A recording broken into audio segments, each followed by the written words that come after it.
I'm Vanessa Lynn Bird, and welcome to the Garrett Smith podcast.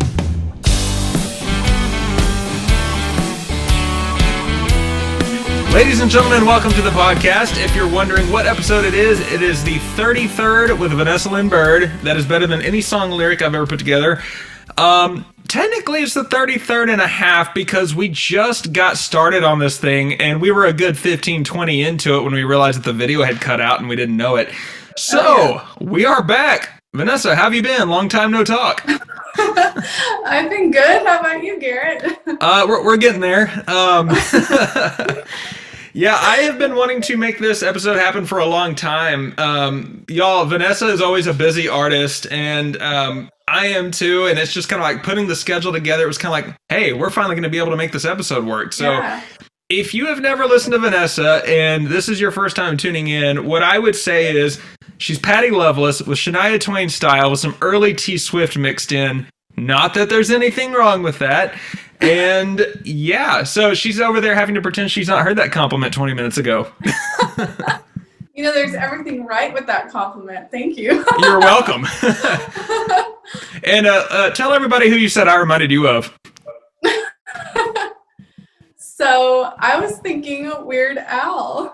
And I take that. That man, he belongs in the Rock and Roll Hall of Fame. Like, he's awesome. I love Weird Al. I mean, Amish Paradise, hello. Dude, that was incredible. I think he got sued for that one.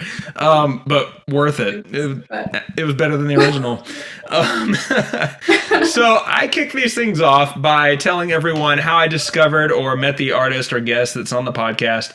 And for Vanessa, it was 2017-ish, I believe. Everybody who's a songwriter, when I get started, they're like, okay, the first thing I got to do, I got to follow everyone on social media, and you follow, and then you realize that there's more Texas country artists than like the four you always hear about, the five, 6 or 7, and you end up following like 200 people. And so one day I was like, well, I'm not going to follow these people if I'm not going to listen to them. So I made this playlist of all these people, and I went to pick up my wife from work, and the song called Breakaway comes on. And we're not really paying attention when it comes on, but my wife and I are driving home from work, and right when the chorus hits, she kind of looks at me, and I look at her, and we both go like, who is this? She's good. So yeah, that was how I discovered your music. I'll let the audience hear this part again, is that I was down in Corpus with Stephen James, cue the soundbite.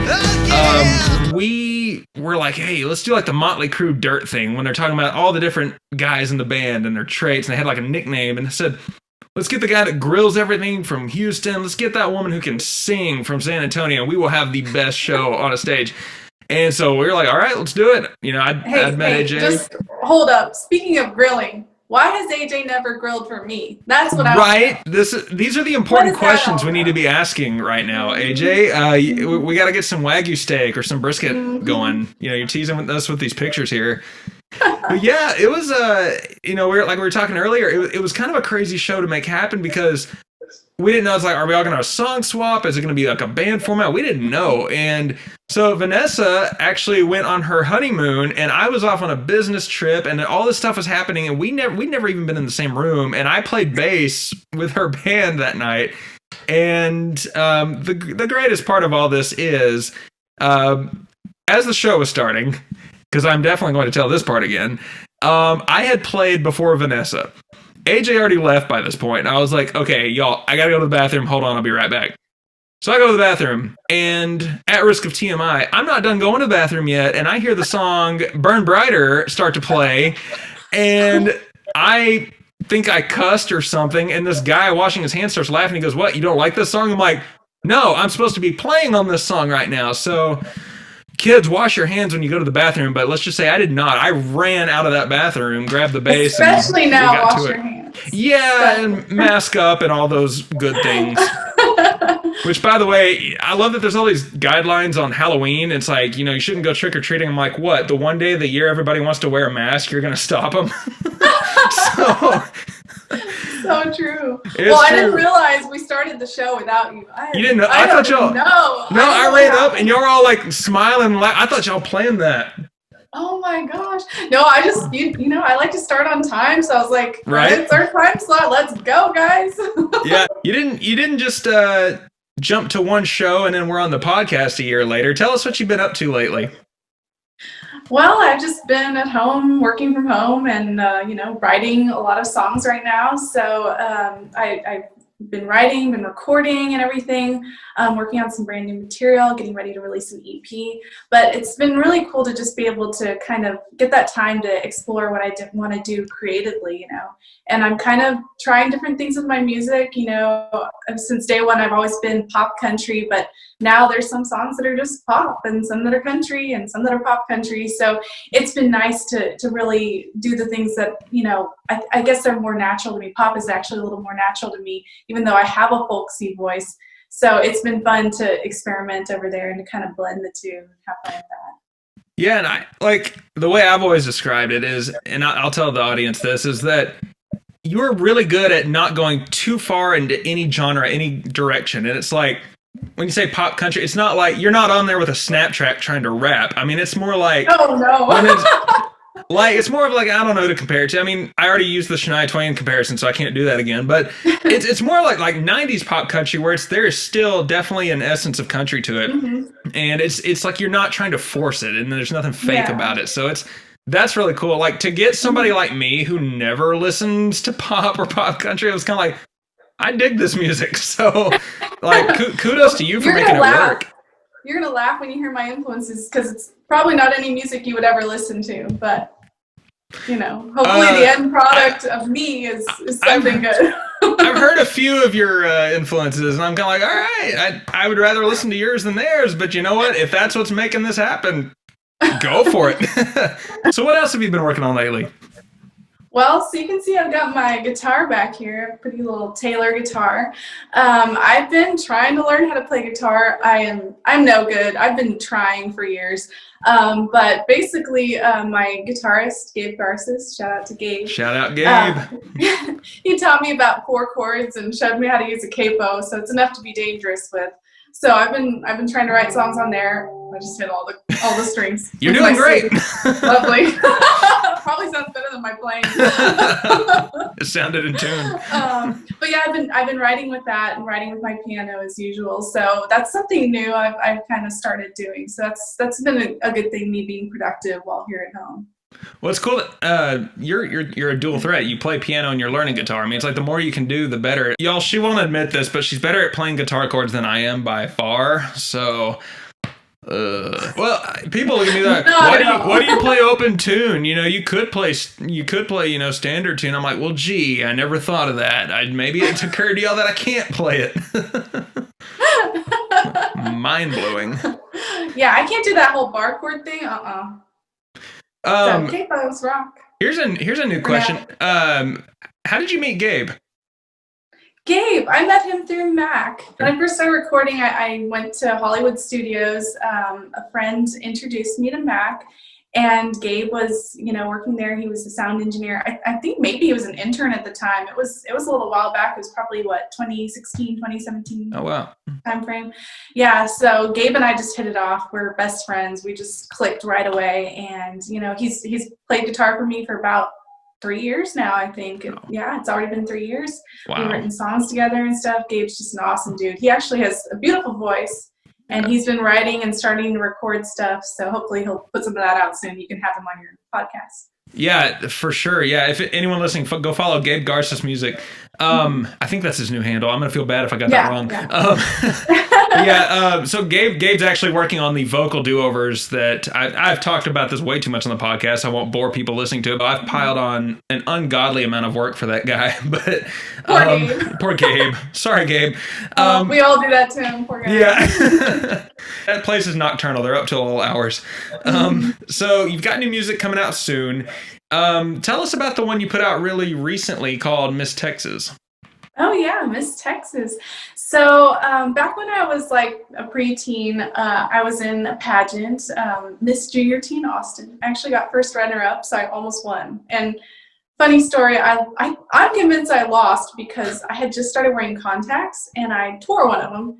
And so my eye was watering the entire pageant, and they were like, "This girl, like, she's so emotional, like, get it together." I just always wanted to do this. So I got first runner-up, still got a massive trophy, got really close to winning, so that was fun. But in the past couple of years, I started kind of running into all these pageant girls, and it just brought back all those memories.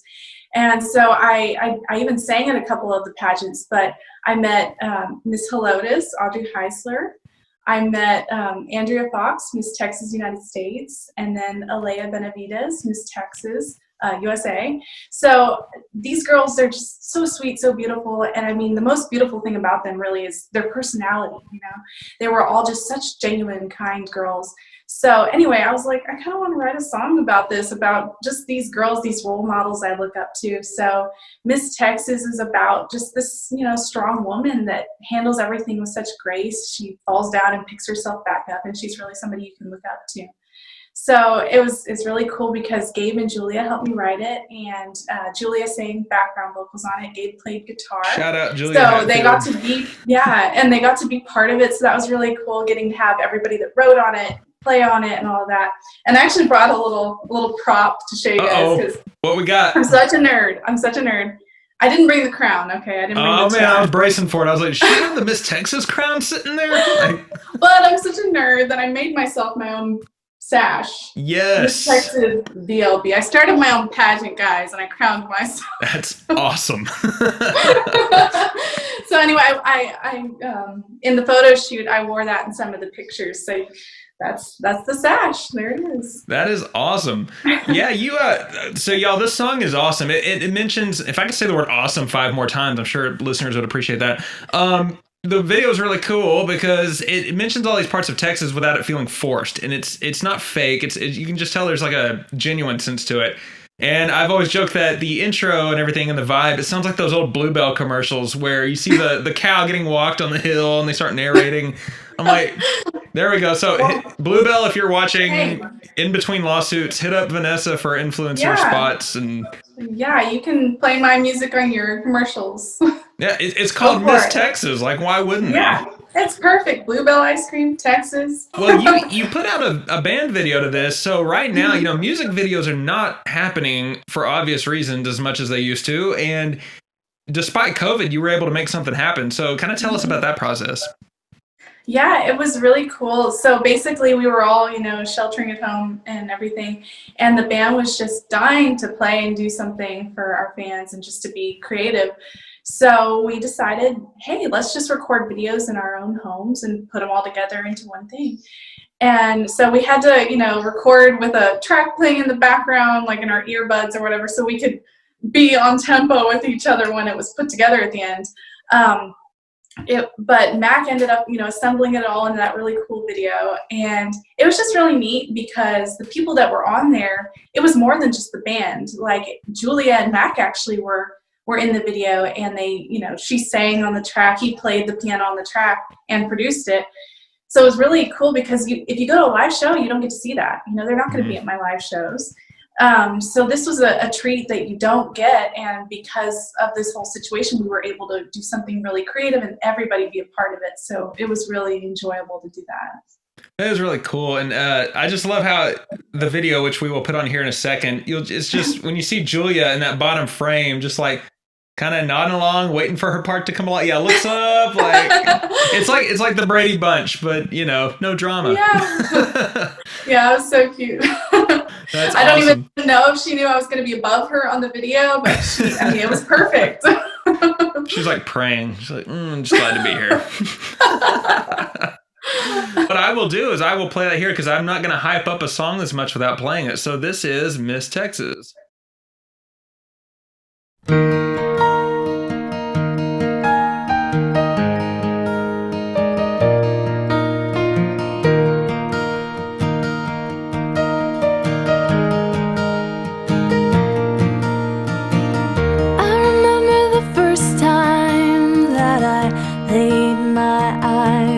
Sea of blue, all the April flowers nodding their heads and asking, how do you do? And the water shining cool and clear on a summer day. And then I noticed you from far away. Oh, oh. You glide on the river when you walk. There's something about you that warms me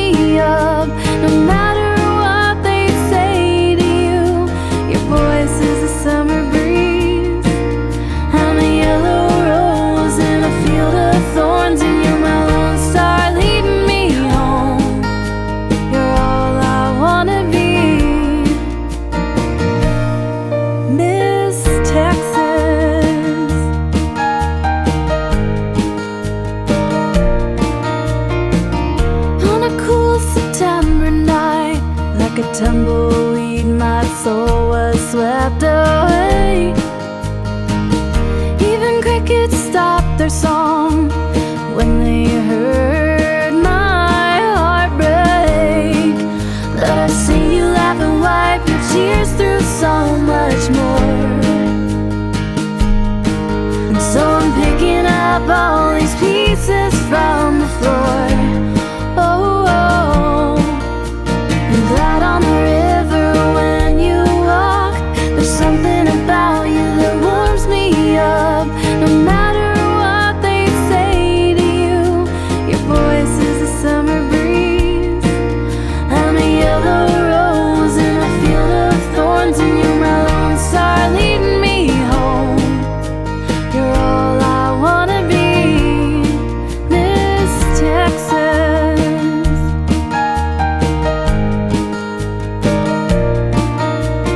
All my life seeing you, and now I wanna be like you. And maybe one day well, glad on the river when I walk. The fire in my eyes will warm you up. No matter what they say, I know I'll always be a yellow rose in a field of thorns, and my lone star leading me home. It's all I wanna be. Maybe someday I'll see. Now's my time to be Miss Texas.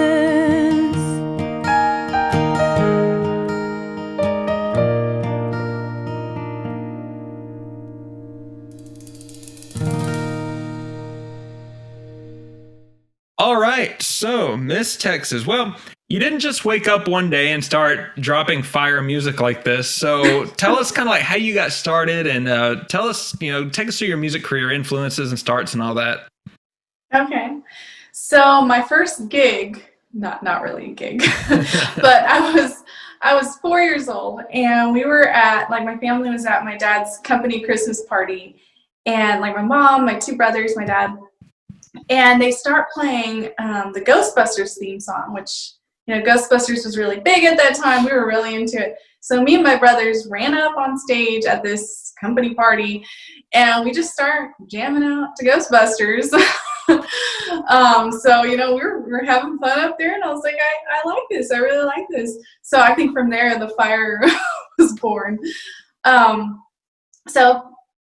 Growing up and everything, like, I kind of hid singing. Like, I knew I loved it, but I was very nervous about it. I didn't want anybody to hear me. So sometimes I would sing in, like, my church choir and stuff like that. But for the most part, I was really hiding because I just was afraid of being up in front of people. But so fast forward to college, I was an intern doing my first job at IT, and I had this idea, I love singing, love watching shows like American Idol. I was like, oh my gosh, what if we did like the American Idol of our IT intern class? Like, what if we did this event? So I organized this event, like all these interns signed up and stuff, and I ended up winning. So that was fun. I got a little trophy out of it, whatever. But a couple weeks later, I run into somebody else that was in this competition. He was like, hey, I remember you. And by the way, I play guitar. You want to maybe start a band? And I was like, oh, I've never thought about that. I mean, what do you do with singing, like, if you love singing? I didn't even think about starting a band. So we started up this band. We were called For Vendetta because we were just like, we wanted to be cool, It sounded cool. Did y'all wear like the V for Vendetta masks? Like no. True punk rock. I remember the first song I sang live with our little band was Viva la Vida. And anyway, we just did a lot of like 90s alternative music. Of course, Wonderwall. Who doesn't do Wonderwall? Just things like that. And it was really fun. I started really loving it. So I started building a band from there and everything. And I was, meanwhile, the whole time just writing music, trying to learn how to write music and all that. So at one point I was like, well, I need to start recording stuff, because you can't really become an artist if you don't release anything. Like, how are people going to listen to your music? They can't just, not everybody can be at your show. So shout out to Kenny Bissett, who recorded my first song for me at his home studio. It was called Shortcuts Bleed Longer. I've pulled it down because, your first stuff isn't usually your best stuff, but it was a really fun song. And we had all right, we're going to play that right here. So anyway, he did a great job. But anyway, so from there, he was like, you know what, I really think you need to find like a producer that does like this whole pop country thing you're really trying to do. Like, let's help you find somebody. So then a friend, George Gaitan, actually introduced me to Mac Damon. And so Mac, I sit there in the studio, I'm super intimidated. He's got this big sparkly studio, the big soundboard. And he starts playing all these amazing artists to me, like this beautiful music. And I was like, oh, this is what I want. Like, I want this kind of music. And so I started recording there, recorded a whole album there. We brought in all these different writers. I met so many really nice, talented people. So we brought in all these writers, and I wrote on Burn Brighter, like Mac and I wrote that one together. And the rest, it was all these people that gave me these awesome songs to help me, get started in my music. So that was the Burn Brighter album, and you'll probably play a lot of those songs. Oh yeah. Yeah. So that was how everything got started. We kind of co-recorded it between Nashville and San Antonio. So we made a trip over there, and we worked with Ilya at the Grip studio, actually at Rascal Flatts bass player. He's got his own Netflix show now. Oh wow. Yeah, Jada Marcus. But we were at his house recording there, and it was just such a wonderful experience. And then we came back to Texas and cut lead guitars and all this really cool stuff, vocals and things like that. That's so cool. That's how the Burn Brighter album happened, and that's what led up to all that. And I just played my guitar with my sleeve again. I thought that was on my end. I was like, what did I hit? No, it was poor guitar. How long did it take to put Burn Brighter together? Because it was a killer EP, and I know I've said that before, but I speak the truth. So I think it was probably maybe a year and a half or something like that. And I was, how you were saying earlier that you're redoing vocals and stuff. The whole time I was redoing vocals. I had never been in the studio before, so I didn't know what things sounded like when I recorded them, as opposed to just you're out there singing live. So I had to learn a lot. I had to recut a lot of vocals before I figured out what you really do when you're in a studio recording vocals. And there's a lot to that. I mean, when I put together my first two albums, it was kind of like the guy I recorded with, a real cool guy named Johnny up in DFW, and monster drummer. I mean, the guy can drum like nobody I've met, and we had a blast together. The only thing, though, that we probably should have done differently, though, is my vocals. I would do 1 or 2 takes, and that was it through the whole song, and then we would try to see how many songs we could get through, and he would ask me, he's like, how'd that sound? I was like, I don't know, how'd it sound to you? And he's like, well, it sounded good to me. Because to me, it was like I was so new at it that I didn't know what to listen for. And so the cool thing about getting to redo the vocals, I'm keeping my old sounds with the instruments that Johnny did. But with Gabe, I go in there and we'll do like 20 takes of like the first verse. And I'm sitting there like, I'm going to go hoarse before the third song. I'm getting like nervous about it. But it only took, I think, 3 sessions for me and Gabe to really record everything. Yeah. But they are thorough down there at that studio. Oh, they are, yeah. And Mac is amazing at vocals, but he is very tough on you because he doesn't want you to walk out with a bad take. Yeah. So, there were times where we would just have to stop. Texas with the allergies, just one day you just don't sound good, Yeah. And he would be like, you can't hear this, but I'm hearing it come through on my end. Like, you got allergies going on. Go home. We'll get you back in here. Yeah. I straight up thought Mac produced something for Journey at first because there's that picture. There's like a record on the wall in that studio of Journey. And I finally asked Gabe, I was like, dude, did Mac work with Journey? He's like, no, I think he just likes Journey or something. I don't know. He's worked with a lot of cool people. You should ask him sometime. He could tell you stories. Or maybe he did and we don't know it. I don't know. But yeah, I need to get Mac Damon on here. That would be a fun interview because I've only gotten to meet him in person once, and dude was hilarious. So I gotta get him on there. Put this band together later on. Started doing shows. You played like some '90s kind of stuff. I think you said it was like what were some of the songs y'all played? Oh, we did. So I think I said earlier Wonderwall and Viva La Vida. Yeah. We did some random like Puddle of Mud There song. it was, yeah, Puddle of Mud. Yeah, I mean, just all over the place. Whatever people wanted to hear, you know. What's that one? Man that sold the world or whatever. That one. I don't remember. All I know is It's like it's an obscure one. Request like that recently. Some guy walks up to me and he goes, "Hey man, like, you know any Incubus?" It's like, no, I don't, but I got some other stuff, you know. You never know. He might have played an Incubus song. I don't even know anymore. I was like, I can't say I've ever gotten that request before. Well, Nice. you put out that EP, and then it became time for you to get your band out there, and you were playing gigs, you know, you and your own band. What did that process look like? How did you put a band together, and how did you pick up traction? You've played some festivals. I think the one that sticks out is, was it called Cornyval that they do down there? That name, you don't forget that name. No, you don't. Well, so I mean, you know, I had kind of had a band for many years, but this was brand new because we kind of stopped while I was recording and everything, and that what I was trying to figure out what to do, and so I did have to start from scratch. So Gabe, we talked about Gabe, right? Gabe was the first member of my band, so that it was awesome. He already knew all the songs because he had been part of the whole recording process. So from there, Mac actually helped me pull together a lot of my players. Like he knew lots of different people, and you know, started asking around, and then they knew other people, so they kind of put us in touch with everybody. So yeah, we got a whole band together, and it was terrifying playing our first show. We played at that in the SA Music Showcase at Burleson Yard Beer Garden. And I just remember being terrified because we were also using tracks because I want to have, like, there's some cool effects in the album that you just can't do live. Like we have this banjo that's like looping on Breakaway. And I mean, you can't do that live. So it's we so had some fast. tracks. That is a fast banjo. Yeah. So we had, lots of loops and tracks and things like that. So anyway, it was just it was more complicated than my shows had been before that. We were terrified, but everybody loved it. We had such a great show, really great crowd. And from there, we just kept playing more and more shows. And we ended up playing, like you said, Cornyval, Oyster Bake, this big thing for like the NCAA, some big basketball thing. All these basketball players were walking around, and I was just like this.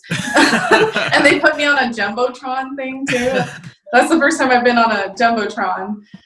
If it makes you feel better, I'm 6'2", and when college basketball players walk by, I'm also like, oh, hey, we're like Julia in your video, just like looking. Oh my gosh, Julia. By the way, love the Julia shirt. I still don't have one. Shout out. Oh, yeah. She will not let me buy a shirt. She always has them packed up before I can get one. She wouldn't let me buy one either. Y'all, next episode, Julia Hatfield. Super sweet, but don't cross her. I wouldn't want to fight her. That's funny. She's the nicest person in the whole wide world. Yeah, she wouldn't let me buy a shirt from her, so I just like threw a 5 or a 10 or something in her guitar gown. I'm like, well, you got to take that because I'm not keeping it. Well, speaking of people we know, during somewhere around that time, you also sang on Rich O'Toole's music. Like I had said earlier, I think I discovered your music right about the time he released American Kid. Mm-hmm. And I'm not even going to attempt to impersonate the line right here, but the whoa at the end of American Kid, I was like, somebody back there hollered out a note. How did that come about? Well, I'm trying to remember. Wait, did I sing on American Kid? I don't think I did. It sounds like you. I could be wrong, but it sounds like you. But I am on a couple songs on that album for sure. Like, what is it? 101, Sunset Boulevard. Mm-hmm. I don't remember the others. I've sang on God and George Strait, Peter and Paul. Like, yeah, a lot of his. I love his music. It's really fun. My favorite is God and George Strait, of course. It's such a good one. Yeah. I think we were talking about that yesterday or today, weren't we? Yeah. It was like, I'm pretty sure, I think you said something like if George Strait collected royalties for every time his name's in a song, and I'm like, well, I could collect royalties for every time the name Garrett's in a song, and I still wouldn't have any money. It'd be be about like Spotify plays. Audience, name one song that mentions the name Garrett. I dare you. It's unique. Nope, I got nothing. Well, speaking of people we encountered and work with, because like you said, we know Rich, we love Julia. You may have seen a while back, this was like a year or two ago. I don't even know. It may have been about the time we played a show together. I made a tweet that was hypothetical. You know how people tweet stuff like, hey, name who you would fill this roster with for a sports team, or name who you would do this with. I think Nikki Sixx may have had one. It was like, who would you fill a band with? And, obviously Nikki Sixx is looking for rockers and stuff. And I was like, well, AJ Gell on guitar, and he can cook for us on the road. I was like, Vanessa's going to be the singer. I'll be the bassist. Anyone can drum who wants to. Yeah. And then it turned into this big conversation. And my favorite thing was that Nikki Sixx kept getting tagged in. I'm like, dude, if Nikki Sixx responds to this, I'll let him play bass. But I mean, it was like, because later I dug that tweet up and I tagged Julia in it. I was like, okay, Julia can play piano. We've got the full band put together. But I got to thinking a couple days ago, that band, after its first Rolling Stone interview, would probably get canceled so fast. I don't know who would say the comment that gets us canceled, but somebody would say it. Somebody would. But this isn't just me saying this. I've talked to a couple of other songwriters who have said this exact thing, and it's no bluff. If you and Julia ever did a song together or just like a show together, it would destroy everybody. Like, do you know who Diamond Dixie is? It's like these two sisters out in Florida, and they tour all over the place. They look almost like twins, but like they're both blonde and they both like harmonize really well. And I was like, okay, it would be like that, but the Texas version, it would totally work. Oh my gosh, that would be so cool. It would totally work. But yeah, so kind of take us through some of the other groups you've performed with. I believe there was a orchestra that you got to perform with at one point. Oh, yeah. So the Youth Orchestra of San Antonio. So every year they do this huge production where they pick an album and they select bands. Like, you have to submit to be part of it. But they select bands to each do one song off the album. So we did this 2 years. The first year it was the Eagles. And basically we got to be like the last song, and we were actually a bonus track because the song they gave us wasn't even on the record that they had picked. And it was so cool because you've got a full orchestra, like all these teens, and they're fantastic, and they're all, on the stage surrounding you. I just hit my guitar again. I thought your phone went off. So they're all behind you, like surrounding you on the stage, and then you've got your drummer right behind you in the big plexiglass thing, and your band plays in front of them. And it's just so cool. It's really big and theatrical. It reminds me of Symphony of Metallica. I know that's random, but do you remember how they did that tour? So it kind of reminded me of that, and we got to be part of it 2 years at the Tobin Center. So huge crowd, this beautiful orchestra, all these bright lights, and your band getting to be, front and center. Just a wonderful experience. And the kids are super sweet and smart. And Troy Peters puts together the whole thing. He's just an awesome guy. So yeah, that's awesome. That's kind of one of the big things. I've sang the national anthem a lot, including at the Spurs season opener back in. How terrifying is that? Because that is the one song, like, I'm so patriotic that's why I refuse to sing it, because I know I would screw it up. And I'm like, I don't want to disrespect the country by trying that. How terrifying is that? Very terrifying. And every time I go to do it, there's some person that goes, hey, you better not screw up the lyrics. Oh. You better not screw up like this, that, or the other. And I'm like, well, why would you tell me that? That might make me screw it up. That was huge. I was shaking like a leaf. But I mean, I was so honored to get to be on. Well, I'm a huge Spurs fan. I have been since I was a kid. And to be on the same court they play on. Oh, no, I forgive you. I know. Hey, we needed the break this year, all right? My Rockets have had a rough run. But yeah, to get to be on that court, and they also had, like, they brought out the huge flag, and all these people were holding the flag and, like, making it wave. So it was just like this sea of the flag, and everybody was just like, the moment was so magical. Everybody was just caught up in it. So that was huge and so much fun, but so scary. Cool. Yeah, of course. Really scary. I will tell people there are videos, I believe, on your YouTube channel of all these, because I know there is of, what was the song? Was it Heartbreak Tonight? That y'all did about the Heartache Eagles? Tonight. Heartache Tonight. Wow, duh. I'm going to get hate mail for that one. Heartbreak Tonight. You nailed it though. I mean, like, it was really cool because it reminds me of like my two favorite rock bands of all time, Guns N' Roses and the Scorpions.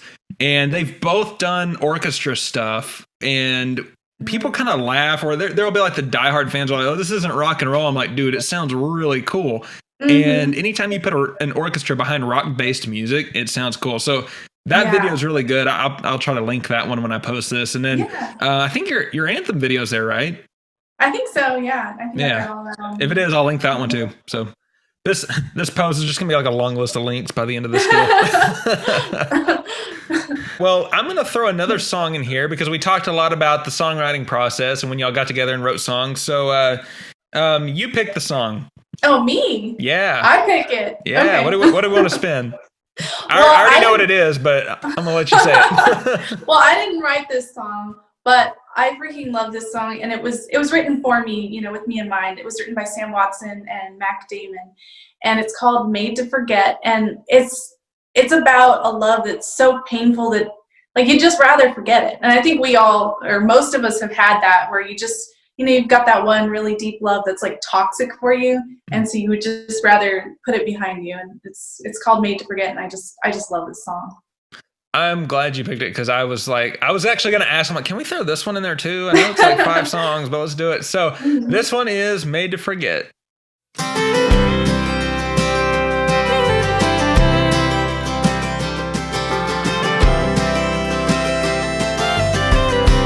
Not so very long ago,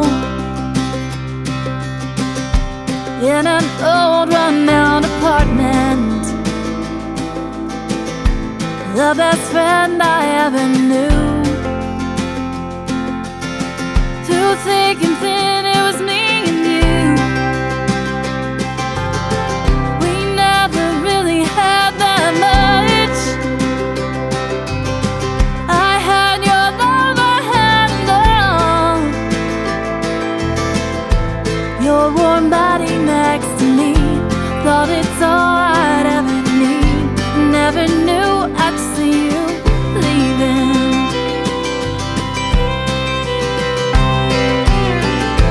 I remember every kiss, as clear as day in the tenderness. Some things you never wanna end, but our love was made to forget. Took your pictures off my wall, even changed my number so you couldn't call.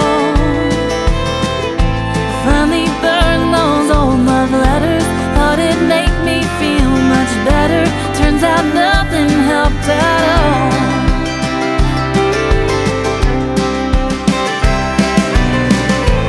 I remember every kiss,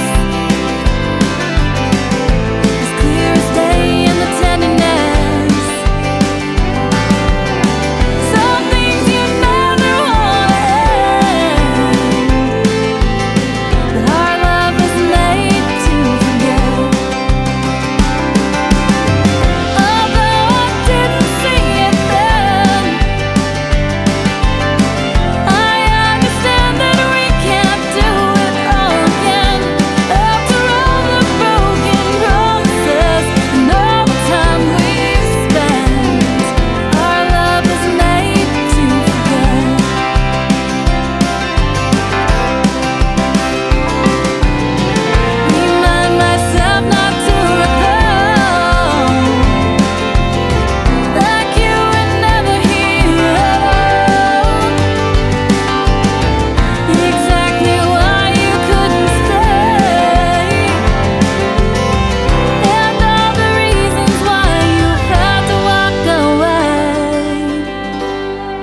that song, I believe, is also in a short film. Am I correct?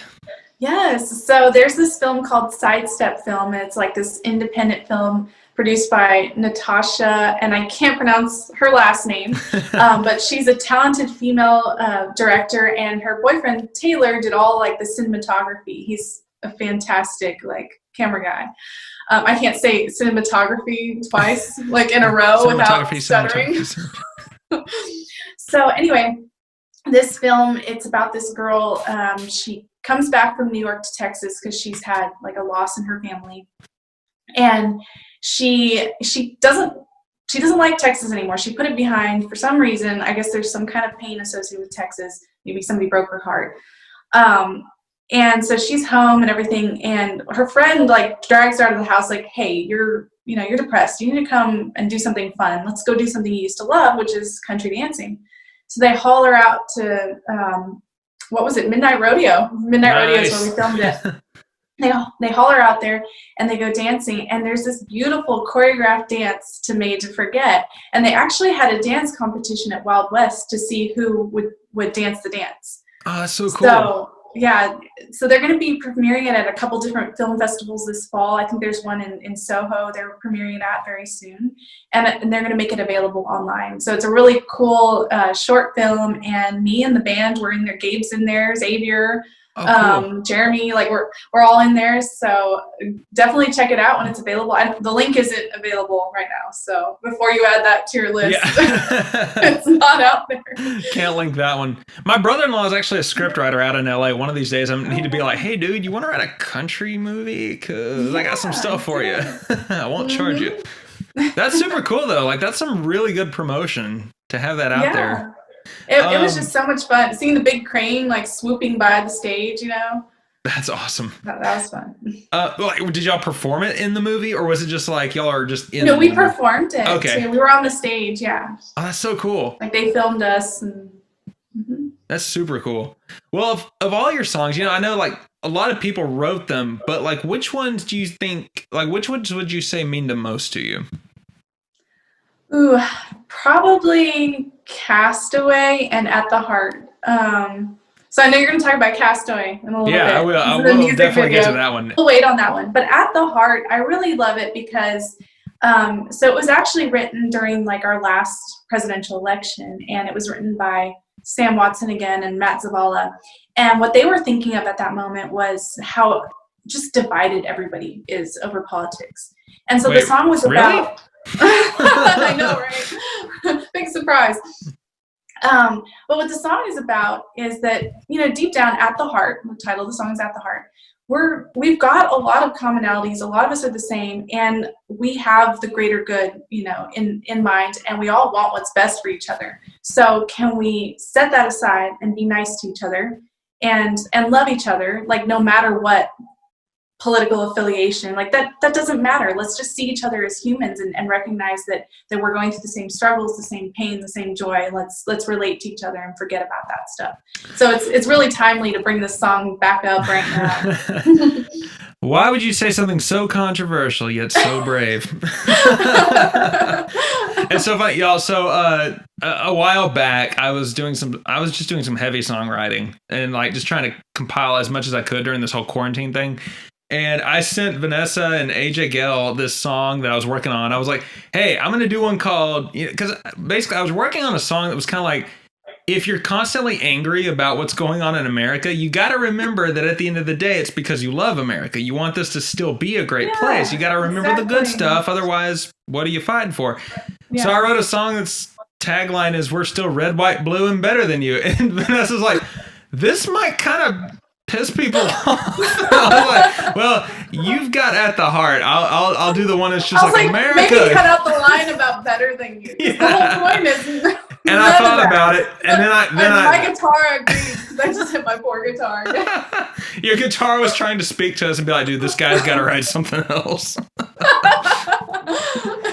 I couldn't think of anything else though. Eventually, I was like, all right, I'm just gonna write. The song is called Better Than You. And I was just like, I'm just going to write it since it's going to be 2 years before I can put it out anyway. By then, everybody will be on to something else. But it ended up kind of funny. So that works. So that song means a lot to you in Castaway, obviously, but actually, I just looked down at my notes, and the next thing I had written down was in 2018 you put out a video to a song called Castaway. So take us through that, because one thing I want to tell everyone before you talk about that video is that it's very well done. I mean, that was a super well done video. It kind of sucked to put out a beach video right after you did, when mine was filmed on like a home video camera during spring break. But it's a very emotional song. I've showed it to people and they have cried. That is a fact.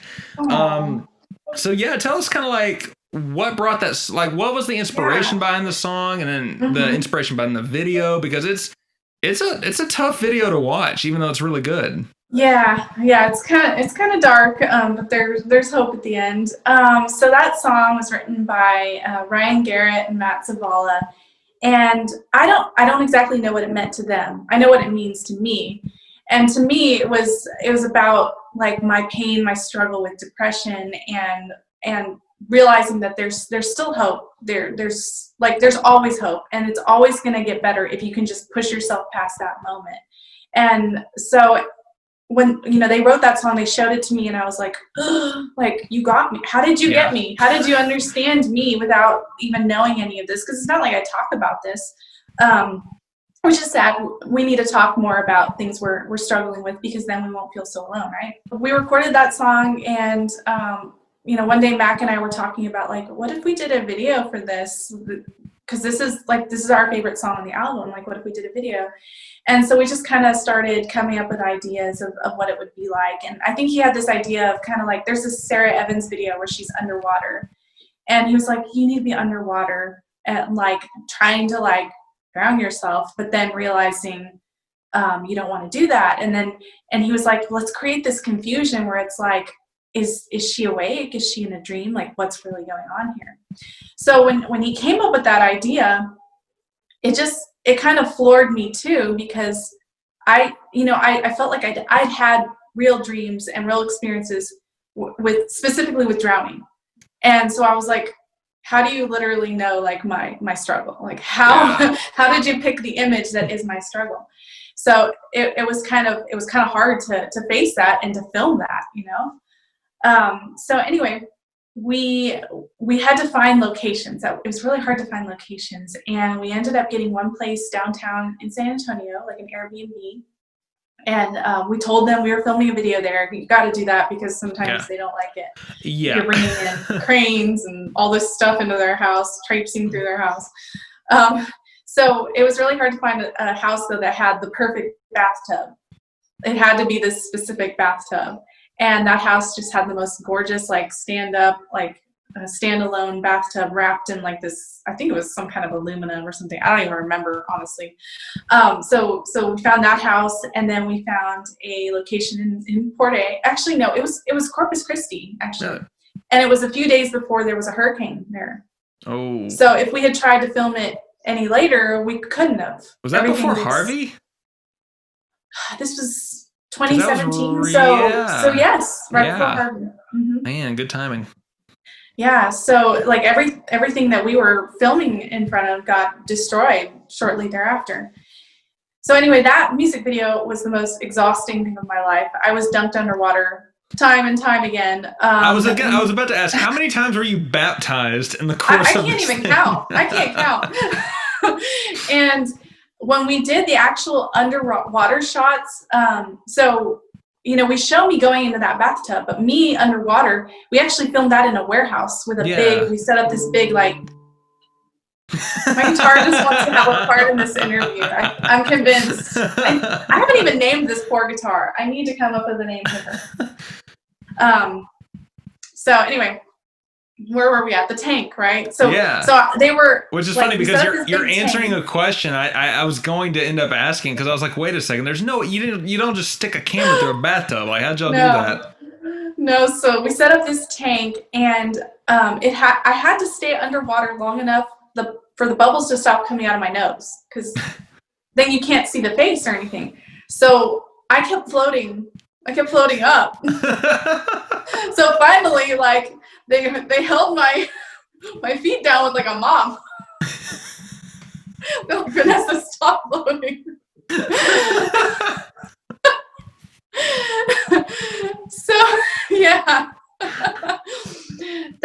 like once that video was done, I was like, I'm never going underwater again. Like I don't want to. I'm tired of inhaling and having to spit out water. But the end result was just gorgeous. And what we did was we did a premiere at a movie theater. So we rented out a movie theater, and we invited all these people. And we brought a family that had lost their son to suicide.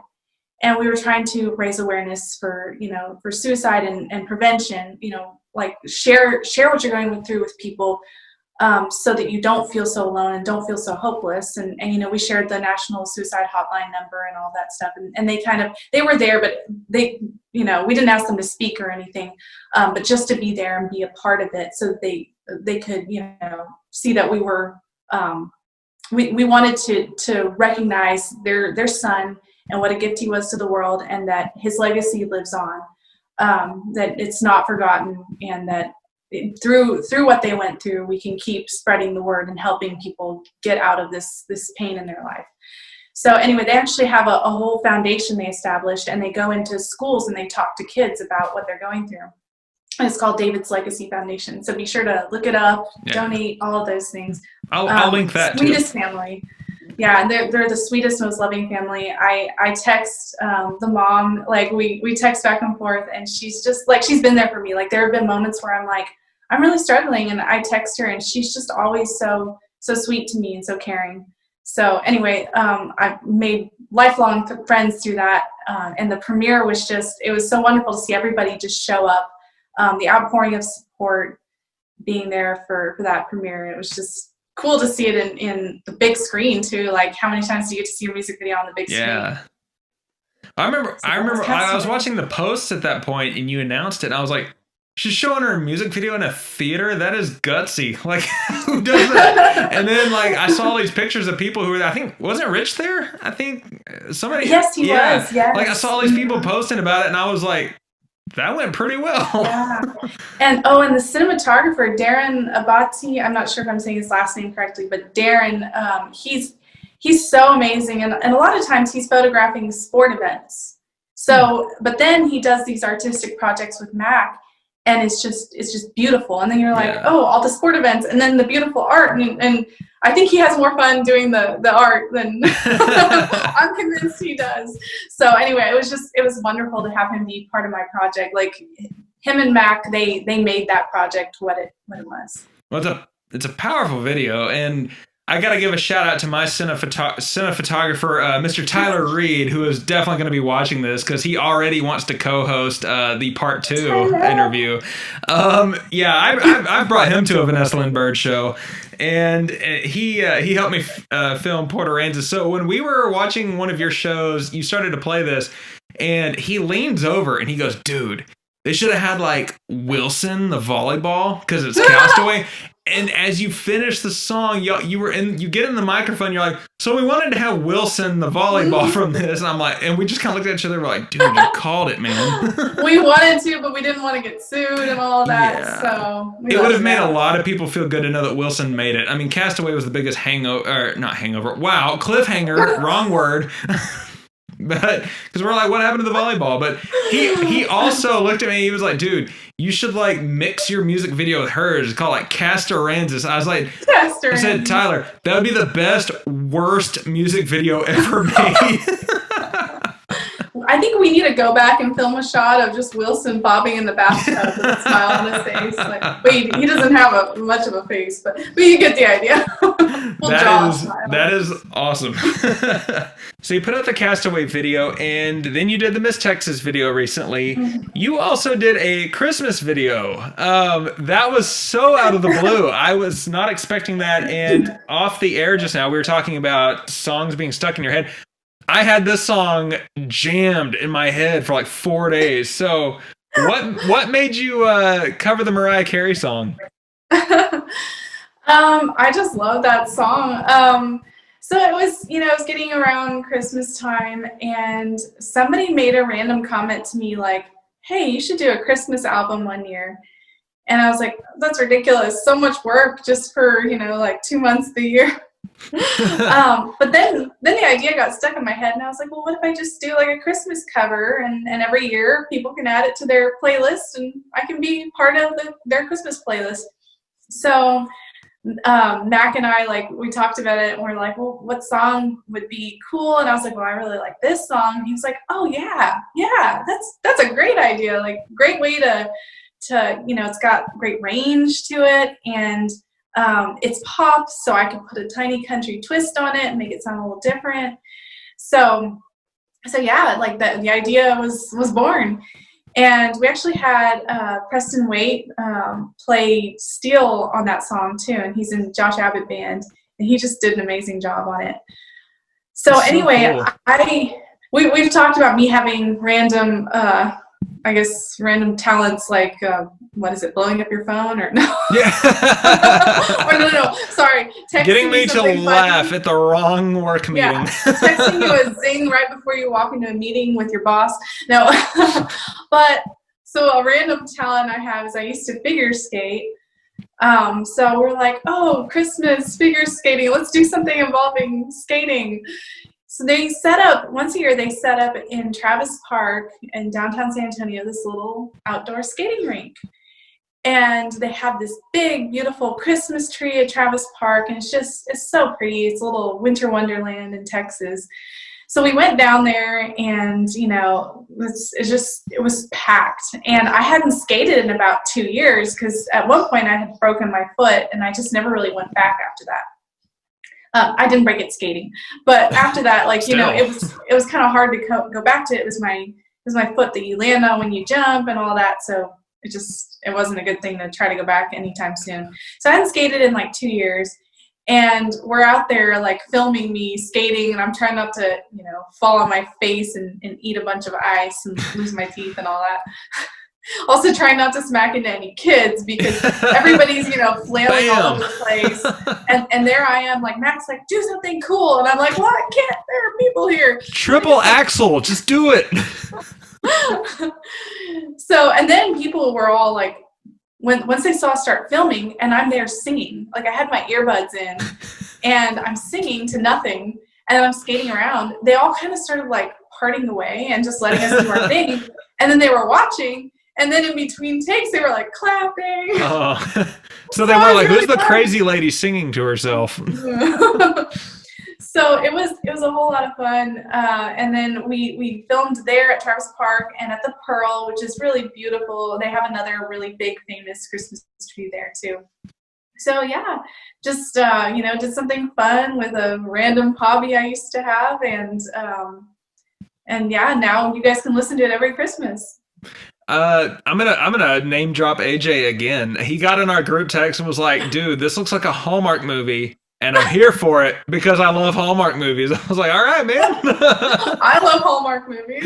Dude, I started laughing. I knew y'all were filming something or doing something, because I think you had mentioned y'all were working on a video, and then I think there was like an Instagram video or something. You and Julia were doing some sort of like skating back and forth thing, and I started laughing. I was like, I don't know what they're doing, but it's already funny. I dragged Julia and her brother to the rink with me earlier that day, because I was like, okay, I don't want the first moment I step on the ice to be when we start filming. Yeah. So I was like, go to the rink with me, like go to my old stomping grounds, and let's just practice so I don't eat it. Well, I definitely ate it because I kept trying to jump.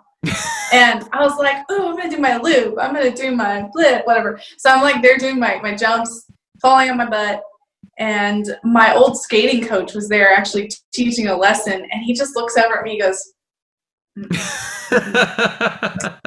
he's like, center your, he's Russian. He's like, center your gravity or whatever. He's like, quit turning your shoulders. I'm like, oh, Nick, please. Well, when I ice skate, I'm like, okay, don't grab the wall. You'll look weak, but you kind of need the wall. So go ahead. And then I go and watch hockey and act like I could do that. Another shout out to my friend Tyler here. I think during the last Winter Olympics, he texted me. He goes, man, every time they say the word triple axel, this is all I can think. And he sends me 3 pictures of Axl Rose just right next to each other. I was like, I love that. Fair. Triple Axl Rose. Awesome. Well, I will play the Castaway video here for everybody.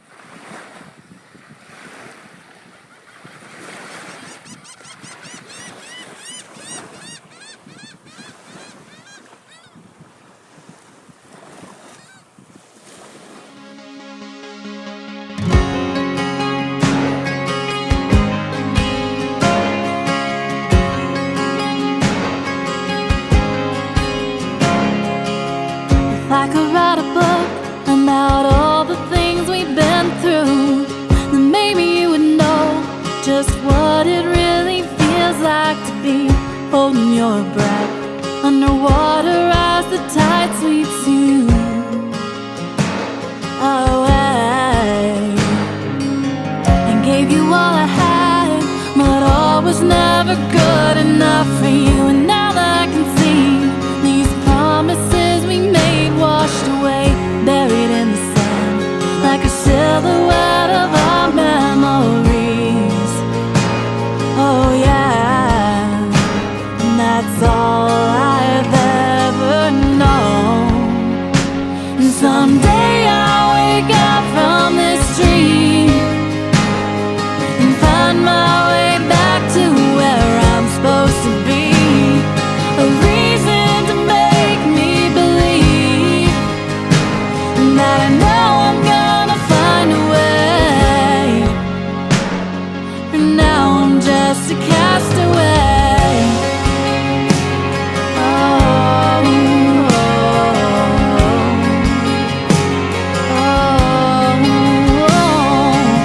I'd almost given up, thought I was holding on to your gravity, but baby it was me, lighting fires out of old gasoline. And now I'm all alone, thinking life ain't always what I believed it to be. And now all I can pray is someday I'll wake up from this dream and find my way back to where I'm supposed to be. A reason to make me believe that I know I'm gonna find a way. For now I'm just a castaway. I was broken and feeling so cold, crying out to God, let me go. Trying to find the reason why I'm still here and still holding on. And someday I'll wake up from this dream and find my way back to where I'm supposed to be. A reason to make me believe that I know I'm gonna find a way. Yeah, I'm gonna find my way. One day wake up from this dream and find my way back to where I'm supposed to be. A reason to make me believe that I know I'm gonna find a way. 'Cause baby I'm here to say I know I'm gonna find a way. For now I'm just a castaway. Oh, oh, oh.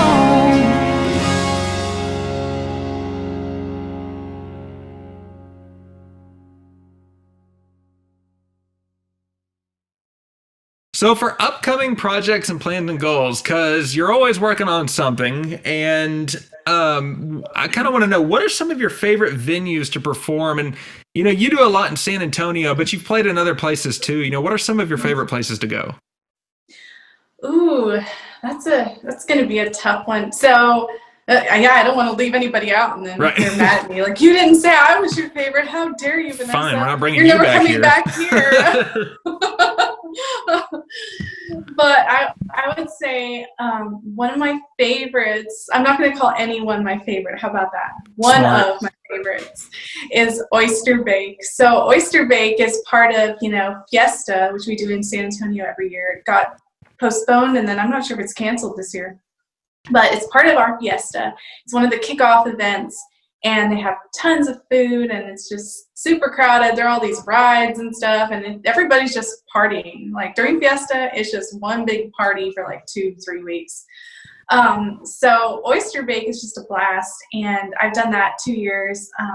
The committee is really nice. Like we party with the committee like afterwards. So we just have a blast with Oyster Bake. Corningville is another super fun one out in Helotes, Texas.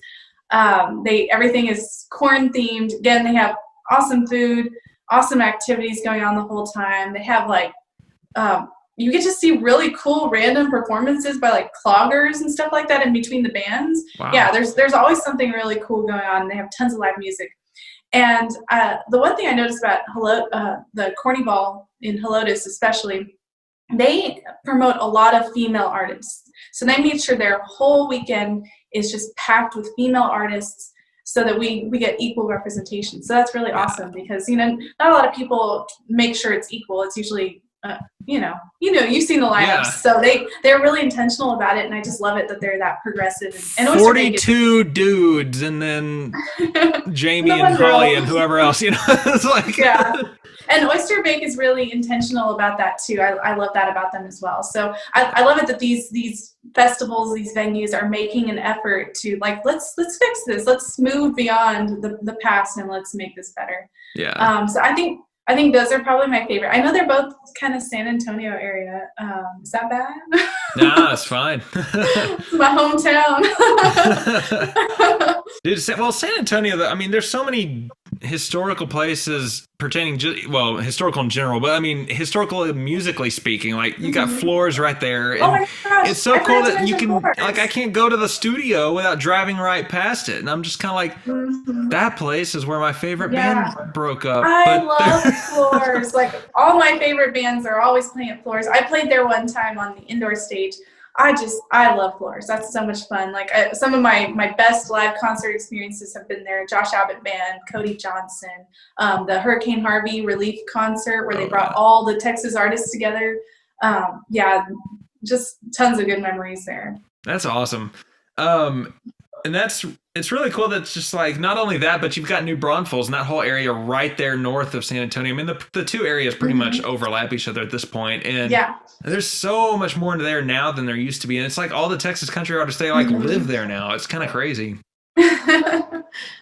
But what are some of your biggest goals for upcoming plans? Obviously, you've got a lot of new music you've written, and if COVID were to magically end tomorrow? What are some of the things you would like to go out and do over this next year? Or let's just say, optimistically speaking, in 2021, things start to clear up. What do you want to do next? Yeah.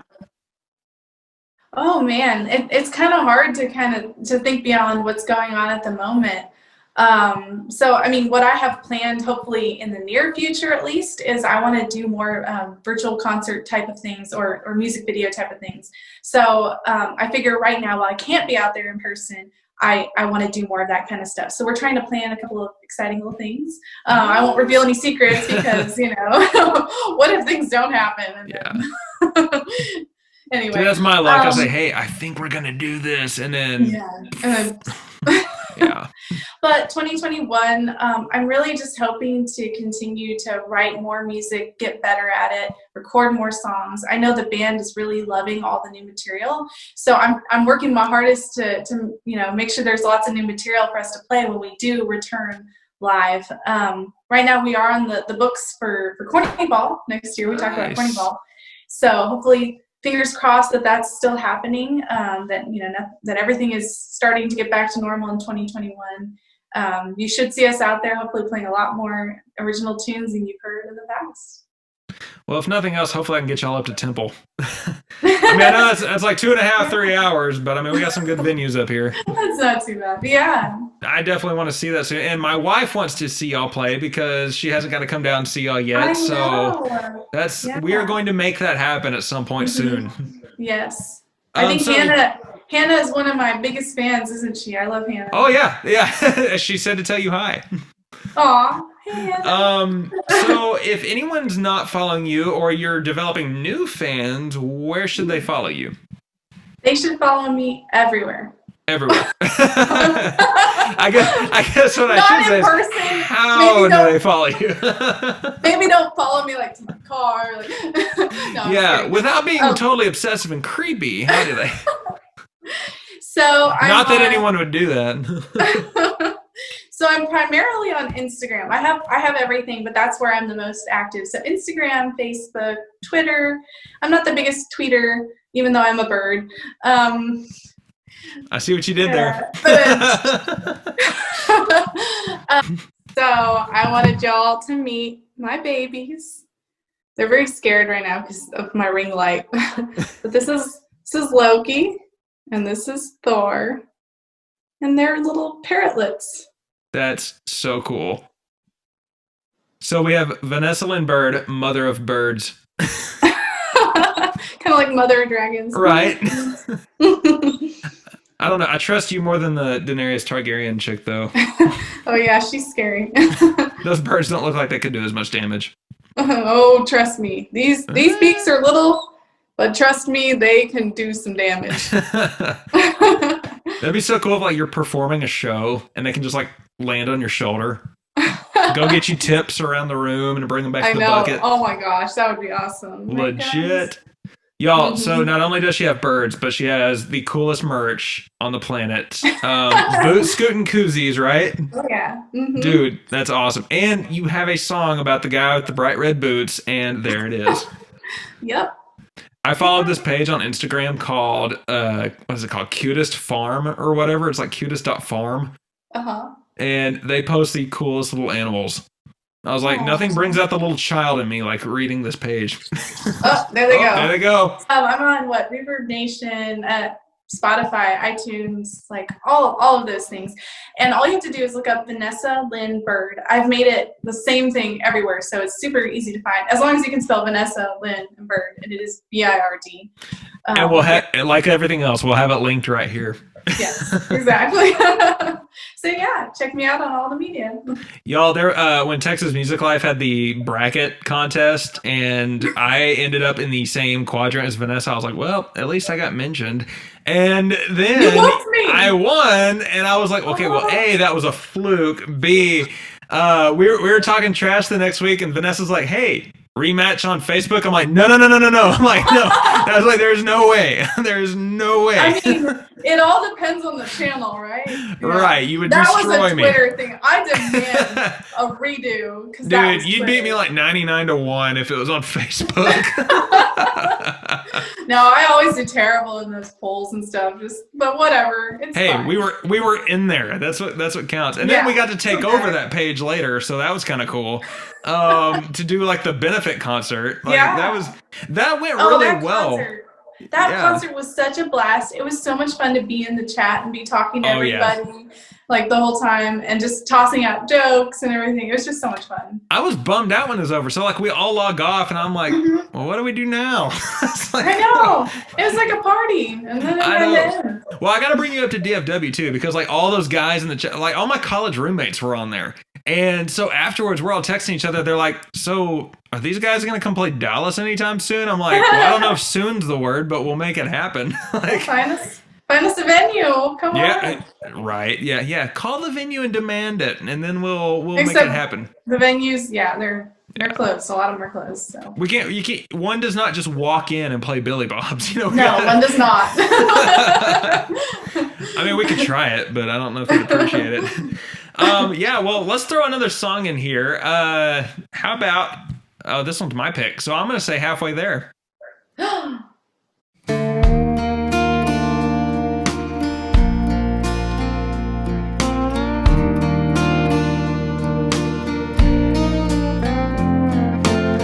Morning sun is shining through, lighting up the room, slipping out of bed and making breakfast just for you. Sunday's your favorite day, and you know I won't forget. I'm holding on to moments just like this.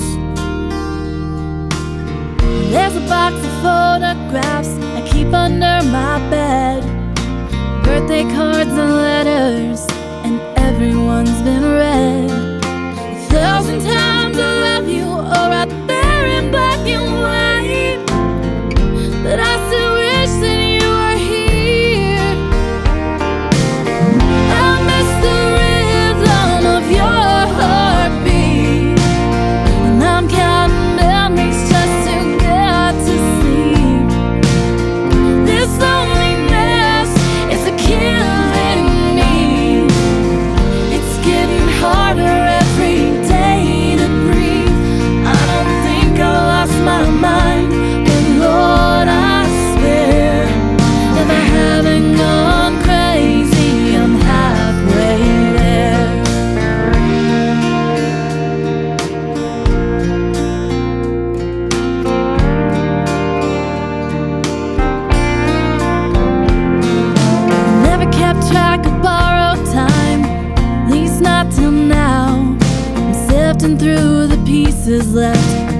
trying to figure out what life looks like now that you're gone, and I don't know what to do. And I still wish that you were here. I miss the rhythm of your heartbeat, and I'm counting memories just to get to sleep. This loneliness is killing me. It's getting harder every day to breathe. I don't think I've lost my mind, but Lord, I swear, if I haven't gone crazy, I'm halfway there. Ain't it strange when a heart breaks, how everything goes wrong? You get lost in the darkness and keep praying for the dawn. Even when you say goodbye after the moment's gone, all you can do is keep moving on.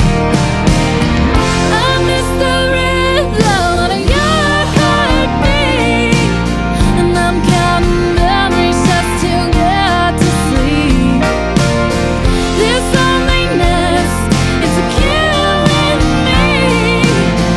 It's getting harder every day to breathe. I don't think I've lost my mind, and Lord, I swear, if I haven't gone crazy, I'm halfway there. I'm still trying to let you go, but I'm halfway there.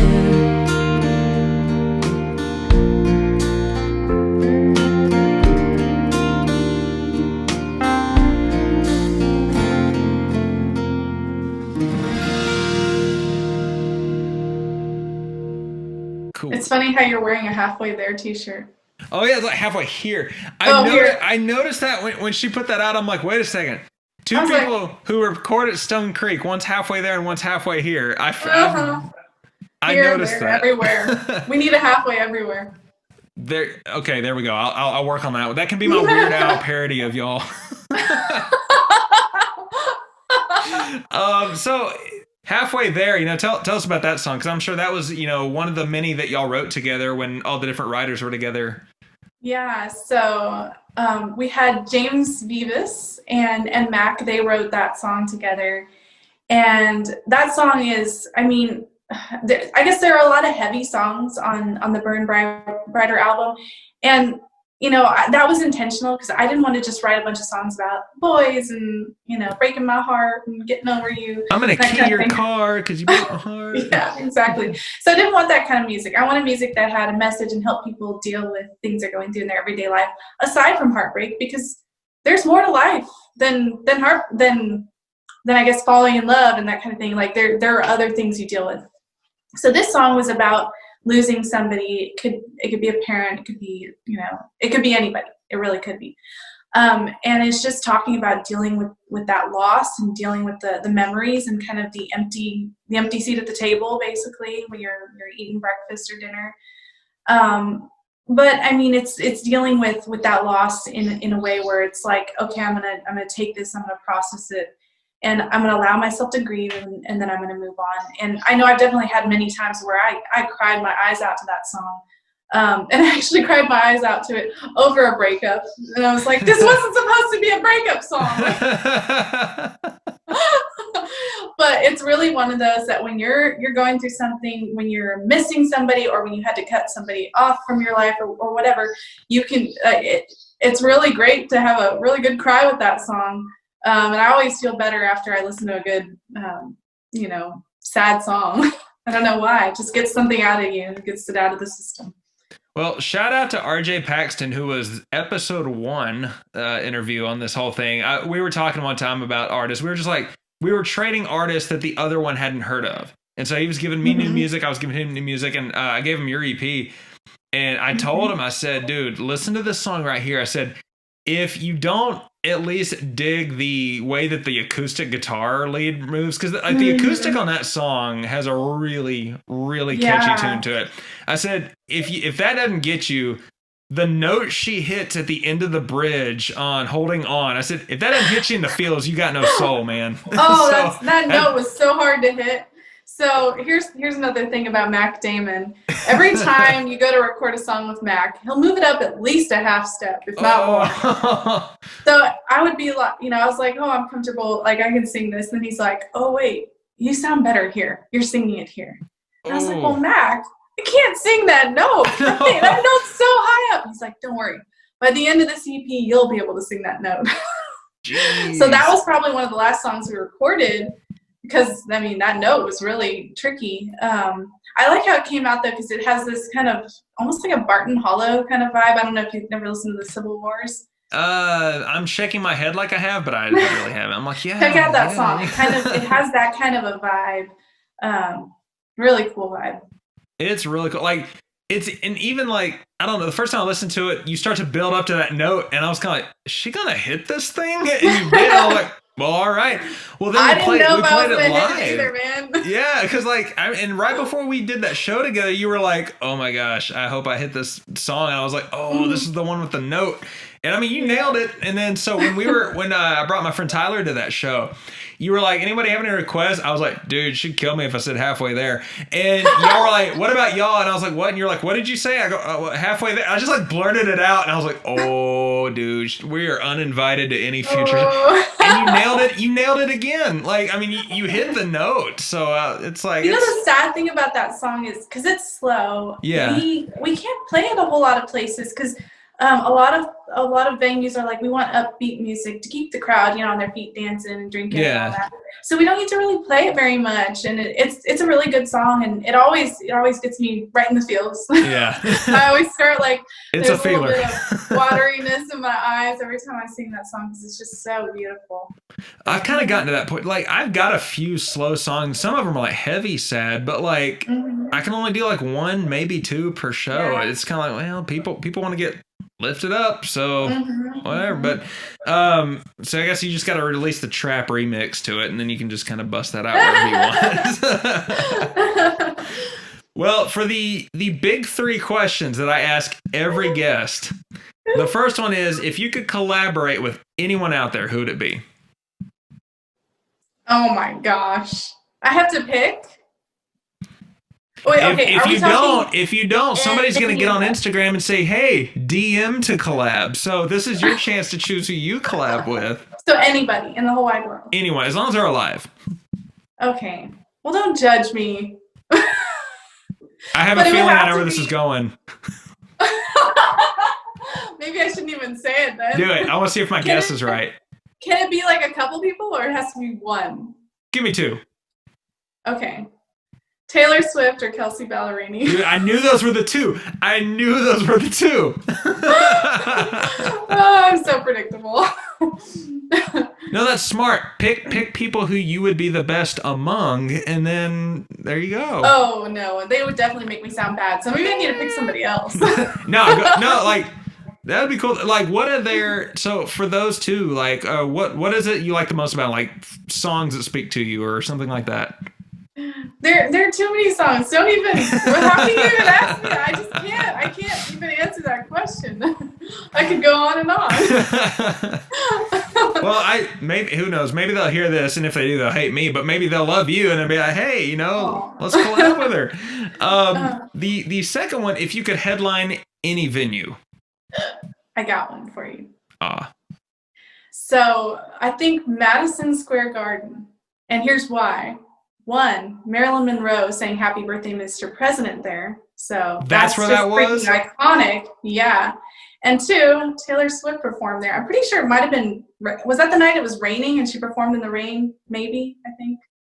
Either way, Taylor's performed there, but more importantly, Marilyn Monroe has performed there, and I just think that would be the ultimate place to perform. I think at one point in our group chat, I asked y'all, hey, where would y'all perform if no one was allowed to laugh at your answer? I think AJ said Madison Square Garden. Oh, nice. Okay, so all three of us got to go play there now. Like, the pressure is on. Yeah. Hey, my favorite band played there last year, year before. Guns N' Roses, but it was weird because they brought Pink out for a song. I was like, I didn't see that coming. That's different. Yeah. Nice. The grand finale question is, what is the funniest or craziest story you can tell from your music career so far? You're gonna have to edit me because I'm trying to think here. Oh, I'm sitting here like, oh my gosh, she's gonna quote something from the group chat. Oh, We're gonna get canceled. Wait, say it again. Funniest or what? Funniest or craziest story you can tell from your music career so far. These range so much. Oh. Okay. Maybe. I think I may have one. Okay. Okay, so how about our most off the rails show ever? One night we were playing at Wild West, and it was me, was it Gabe or Rob? It might have been Rob at the time. I think Gabe was there in the crowd actually, and Chris. So we were playing like a little trio, guitar, bass, that kind of thing. And this guy comes into Wild West, and I guess he's like a regular there, and he always buys everybody shots, like whiskey shots. Yes. So he starts that up pretty early on in the night. And he's buying the entire bar shots, including us. So he keeps passing up all these shots and stuff. And we're just like, we can't do it. Like, I'm like basically pouring mine in the plant over there. Gabe's in the crowd, and Gabe's throwing them back too. We're all just having a party. And this guy even comes up and like dumps like a couple $100 in our tip jar. And we're all just like drunk out of our minds. So I'm pretty sure I forgot like half the show, like what was going on. I mean, we're just singing, they're throwing requests. We're just like, sure, we'll play whatever. Like, got our phones up and we're like singing something we've never even heard. They asked me to sing Simple Man. And I was like, singing Simple Man? Over here a woman singing Simple Man. I think I said Simple Woman because I was so drunk. Yeah, that was probably the craziest show ever. I don't remember half of it, and never again doing shots and stuff during my show. Now I drink water. Maybe I'll have like a little drink in between, but that is not happening again. The next morning was rough. I had work, had early meetings, and there I am hungover from that. It's so funny. I think there was I don't know what part of the video, I don't remember what song, but I know that somewhere in the video, if anyone goes back and watches the video of our College Station show, somebody brought one of us, I think they were bringing me a drink, but they set it in front of you. I forgot, they were bringing it to one of us and set it in front of the other. And I'm over there playing bass, and I think I think it was for me, but they set it in front of you. Because you look down and you're like looking around, everybody like, whose is this? And I don't think any of us claimed it by the end of it. Dude, the folks who bring drinks as tips, it's I always want to say, yeah, don't do that, it's sketchy, but then again it's like, no, it's appreciated. Like, you're not gonna like the show after this, trust me.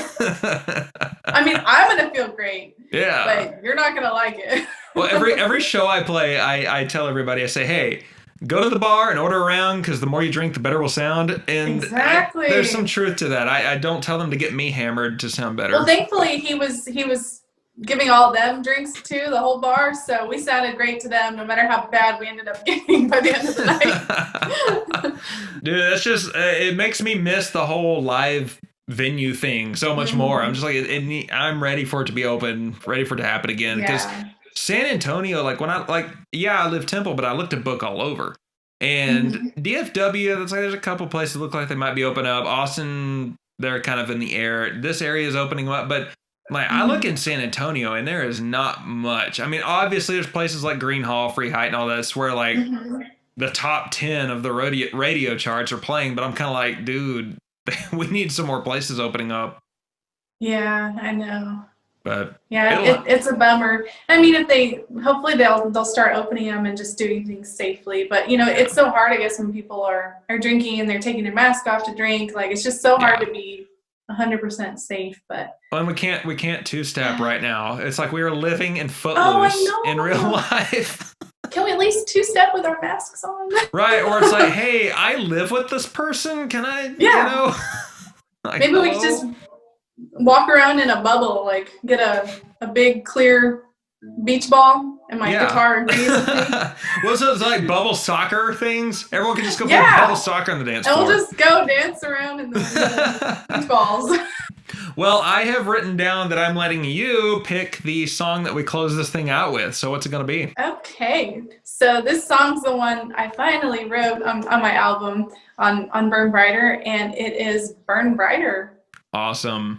Let the audience know that I am not the only person who mentioned skinny dipping in a country song, and we are going to listen to this song right now to finish the episode. But Vanessa, thank you so much for being on this show. I know like Thanks we so wanted to much make for this happen having for a me. while. Yeah, it's a making a controversial hot take here. You have the best voice on the Texas music scene, so it is awesome that you are on this podcast. And Aww. I'm not bluffing because you're sitting right here. I'm just saying it how it is. So I'm sure you tell all of them the same thing. Now all my future guests are gonna bail. Well, no. Well, now we've heard you say that. So, but no, it's great. And just like for anybody watching, it's just like this. It's really cool that quarantine brings you closer to the people who, even if you're not around them, it's really cool that you can keep those friends in contact with you. And you're my sister from another mister, and I'm glad you were here on the podcast tonight. So I'm so glad you started this podcast so we all could start getting to know each other through this. This is really that's great. AJ's fault. Well, thanks He so told much me for to do having me. it. For sure. Tell Michael hey for me. I will, yeah.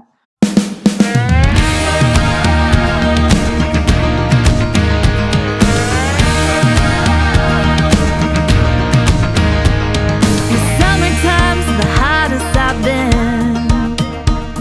The days are long and the nights never end.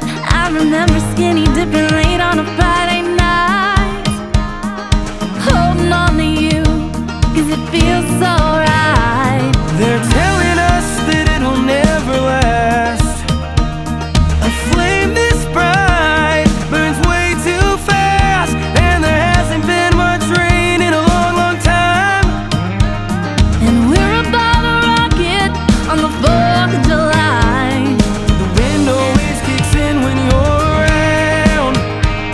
And you give me the spark to my drying ground.